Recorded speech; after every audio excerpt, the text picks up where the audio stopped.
This is going to be awkward. So we're going to talk quarterback busts, and talking busts is always a really hard thing because you've got to talk about really good players and players who you have highly ranked and players who you do believe in to an extent. So I've got two guys for this video, and I feel very uncomfortable about both of these two. So I'm just going to put that out there at the start of this that, look, I got both these guys my bust. It's really more about what they cost to acquire than it really is about them. So let's start out with everybody's favorite player. Let's start out with CJ Stroud. The offensive rookie of the year last year, he adds Stephon Diggs to his team. Tank Dell's healthy. Nico Collins was so good last year. Like, what could possibly go wrong? Well, look, he's going as QB5 off the board, ahead of Anthony Richardson, which I don't necessarily disagree with. I prefer Richardson in fantasy because of that rushing upside, and CJ Stroud has exactly 0 rushing. He did not do that at all as a rookie. There's really no reason to think he will start to run in year 2 at all.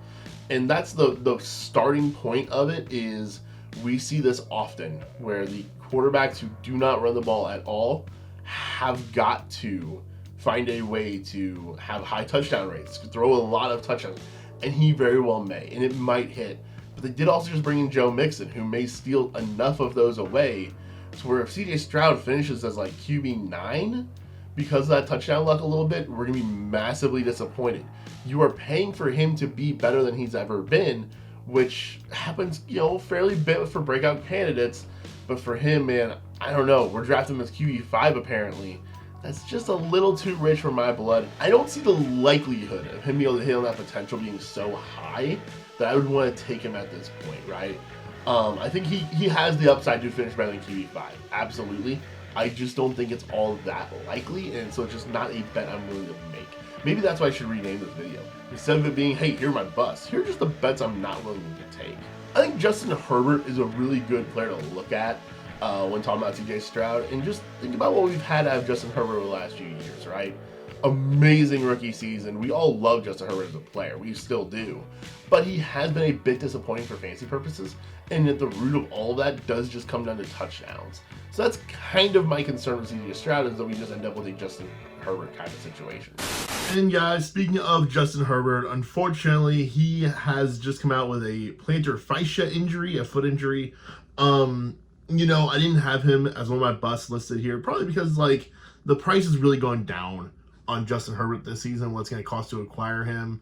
But, between no weapons, Jim Harbaugh, Greg Roman, I was kind of willing to, make the bet at QB, 14, where he's going at ADP. Now with this foot injury added on top of that, I just think it's going to be a really messy year for Justin Herbert. Go ahead and add him to this bust list. So if CJ Stroud is simply the bet I am not willing to make, then this is probably my true bust case, and that's Josh Allen. He's going QB1 in most rankings that you look at out there, and the lack of weapons just has me very hesitant on that. I kind of look at what the Chiefs were last year with Patrick Mahomes and just Travis Kelce. That's kind of the blueprint that I see happening here in Buffalo, where I'm, Curtis Samuel's gaining steam for me. I'm getting more interested in Curtis Samuel, but not in not even a Rashee Rice type of way, right? Kind of a poor man's Rashee Rice. Keon Coleman, something he's kind of struggling in camp some days. There's not a whole lot of hope there for me. Dalton Kincaid, I like a whole lot. Same with James Cook. I just don't know how much I can buy into Josh Allen being the QB1 if those are his top weapons. I know his rushing is going to be a lot of it, but he had 15 rushing touchdowns last year. That's an outlier, even for Josh Allen, who is maybe the best rushing quarterback when it comes to touchdowns of all time. And 15 for him was an outlier. That is going to come down. If that cuts in half, which would still be 8? Man, he's going to be a disappointment for those drafting him as QB1 and drafting him, some people are drafting him at the end of round 2. No way for me.